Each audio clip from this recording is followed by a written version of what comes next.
And today is April 17th, 2025.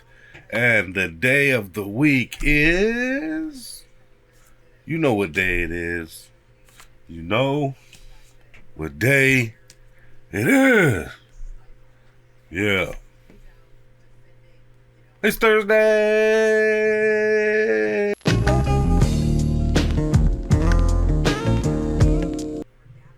Throwback Thursday. Back in the days when I was young, I'm not a kid anymore. Yes, it is. Throwback Thursday.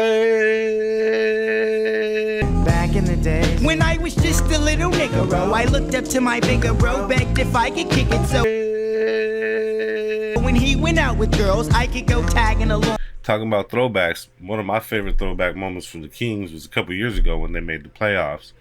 The Beam team. They had Fox and Sabonis. Them dudes was clicking really well. Keegan Murray was looking good as a good young draft pick that we had. And they were on their way up. And things are way different now today after this play-in loss. Which brings me to my cup of joe for today.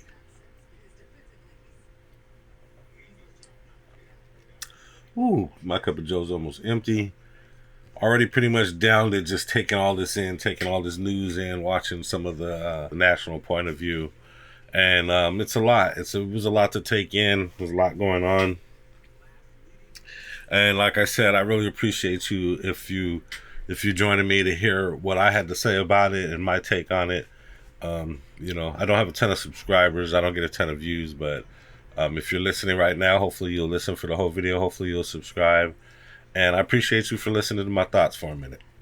But yeah, am I sad? Yeah, I am. This season was a really rough season. It was, for me, it was kind of hard to be a Kings fan for a lot of this season. Just hearing some of the takes and the feeling of some of the national people and the way the Kings team and the organization is looked at. And then just things kind of repeating themselves.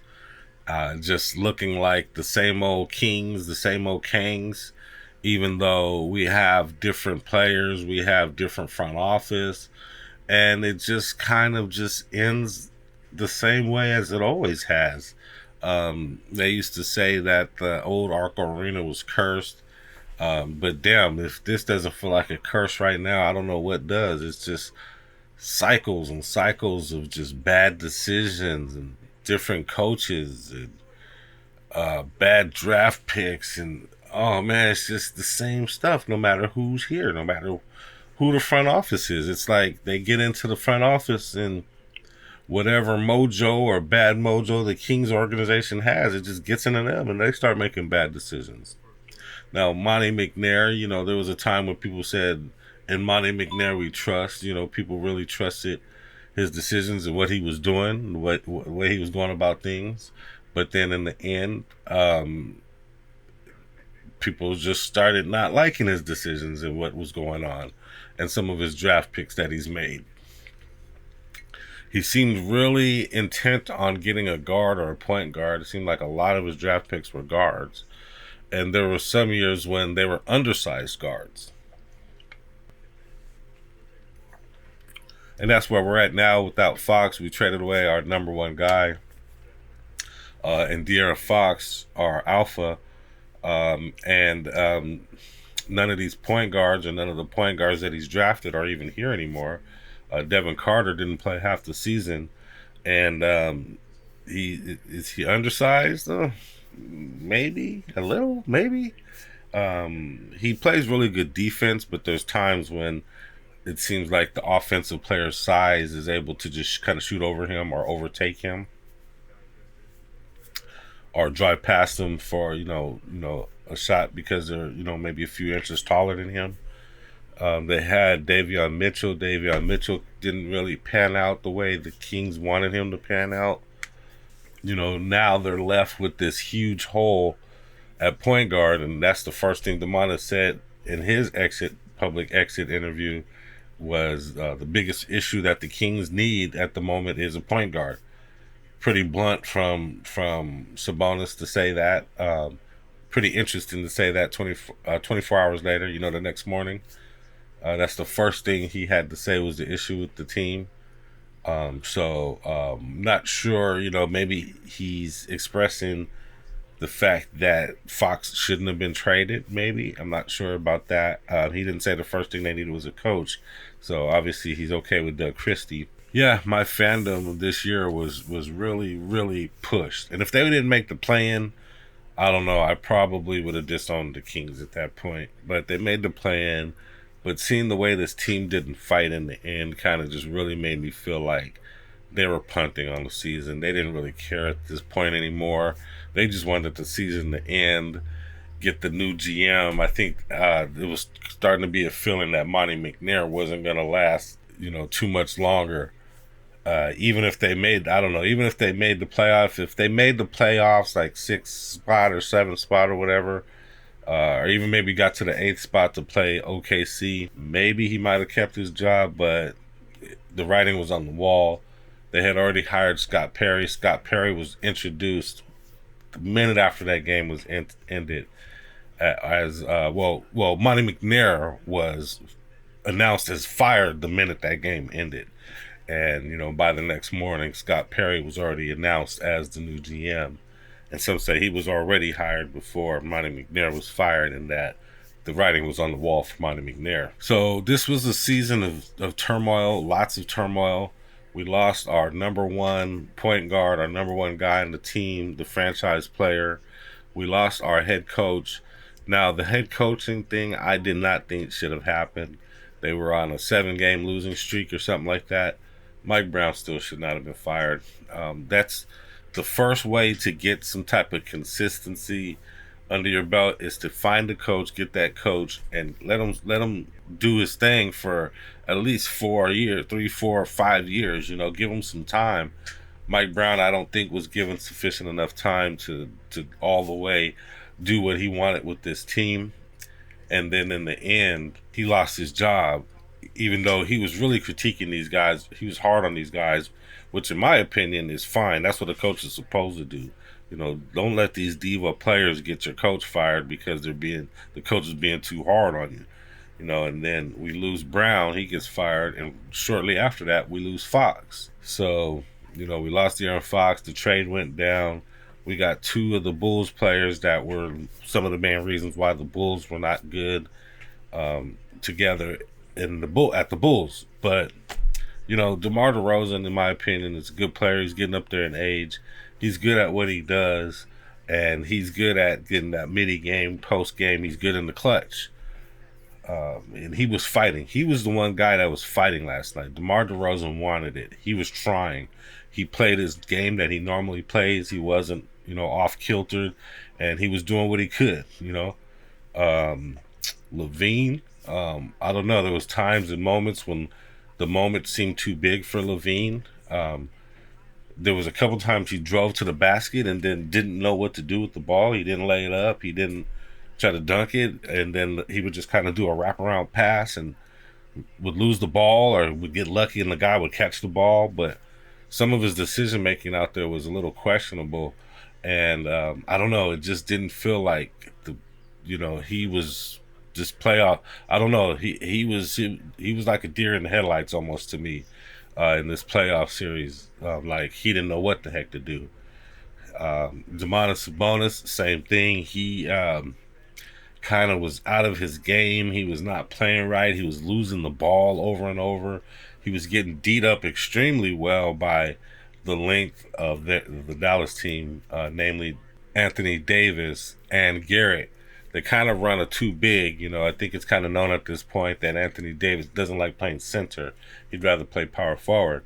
So they got Garrett out there playing center, and it creates this too big lineup, this really tall defensive lineup that Sabonis was not able to overcome last night. Only scored 11 points. He got 12 rebounds, around his average, near his average. But he needed to beast up a little bit more. He needed to post up a little bit more. He needed somebody to run that two-man game with him because LaVine wasn't doing it. And I'm surprised DeMar DeRozan wasn't doing it. DeMar DeRozan made comments in the beginning of the season that the two-man game with Sabonis is really hard to stop. You can't stop it, but they didn't go to it enough, I believe. And Sabonis just really wasn't effective out there last night, especially against the two bigs who sometimes even double teamed him. So it was a rough night for Sabonis, who didn't really step up, in my opinion. Keegan Murray was kind of, I can't tell you anything Keegan Murray did. He hit the first three-pointer of the game. He only scored 9 points for the game. He should have been shooting way more. And Keegan Murray kind of just seems lost in the shuffle at this point. He's not aggressive in any kind of way, even with his three-point shooting. He just, I don't know. I can't tell you anything he did last night or remember anything he did. And he gets all these minutes and just he's not filling the stats with the minutes that he gets, in my opinion. Keon Ellis, kind of the same. I can't really tell you anything that Keon Ellis did last night. So this Kings, going into this offseason, they're going to need to improve this roster, definitely. So, bottom line, the Kings morning after, bottom line. Today's bottom line is, my bottom line is, like I said, going into this offseason, Kings are going to have to make some, I don't know how many changes they're going to make, how different the roster is going to look. But like Sabonis said, one addition that they're going to have to find, either a free agency. I don't think they'll find it in the draft immediately, because the draft is always a dice roll. But they're probably going to have to find a really good veteran point guard in the offseason. And that'll probably be Scott Perry's first assignment, is to find that next really good point guard for the Sacramento Kings to kind of lead this team of guys that are just kind of, right now, a kind of a jumbled mess of offense and not enough defense. They're going to have to look for some more defensive players as well. They have some decisions to make on some unrestricted free agents. We're going to have to see where those guys go. None of them are the main players or the main starters, but there is a lot of unrestricted free agents on the bench and in their G League team.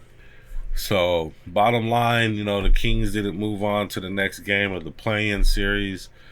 Somewhat of a disappointing season, somewhat of a crazy season. It even has some of the national guys like Windhorst calling us just a dysfunctional franchise, one of the worst franchises in the NBA, and that's really hard. That's really hard to take as a fan. I'm just hoping the Kings can kind of sort of get it together. Vivek hopefully can hire some good personnel that can get some good players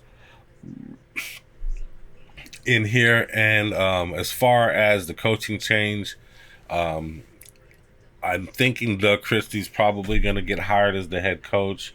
Now, if you're going to do that, do that. Let the dude coach for a few years. Give him like 3-4 years, to implement what he wants and what he's going to do. I mean, if you're going to hire Doug Christie, don't fire him in 1 year, 2 years, and then it's just another coaching change, So how much of the coach is the reason for the wins and losses? I don't know. I'm not sure, Probably not the biggest deal, even though they're always the first to go once something goes wrong. But part of it is our consistency. We got to be more consistent. Let Doug coach. If you're going to hire him. Let him do his thing. Give him at least 3 years. I mean, for consistency's sake. And in this offseason, there's a lot of decisions to make. Sabonis says he's happy here. Monk says he's happy here. DeRozan, I'm not sure what his next move is. He obviously wants to play in the playoffs, and I'm sure he wants to win a championship. So I'm not sure if he's going to request to move on or if he's going to stay with us and fight it out with us. Zach LaVine, I'm not sure about Zach LaVine, what they're going to do with him. They might keep him. But he can't be the point guard or the head of the snake. He turns the ball over a lot when he tries to pass, so he can't be that head of the snake. He needs a point guard. He's the type of player that could use a point guard. And the Kings are going to have to look for that in this offseason. And, it's probably going to be a long offseason. There's going to be a lot of work to do, a lot of construction on this team. But I'm here for it. Scott Perry is going to do the job. We're going to see what he does with this team, and hopefully he can mold it into something that is a perennial playoff player. That's my bottom line. And my cup of Joe. French roast, 1 creamer.